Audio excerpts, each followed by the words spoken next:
sözüne soğunan sözüne tukay. Ey yaşlı kışımına, kişini de gündüzünü de kanlığa çabalasın. Kişini de gündüzünde kanlığa çabalasın. Sikret düştüm çişmelerden akıpay.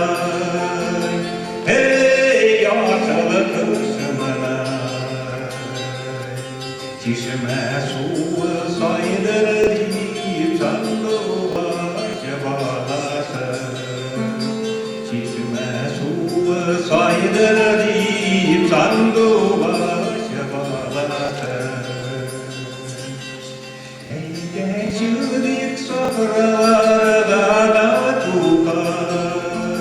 Ey yaşlı kışımlar, sevsek o gülüşünü sandığa çabalasın. Sevsek o gülüşünü sandığa çabalasın.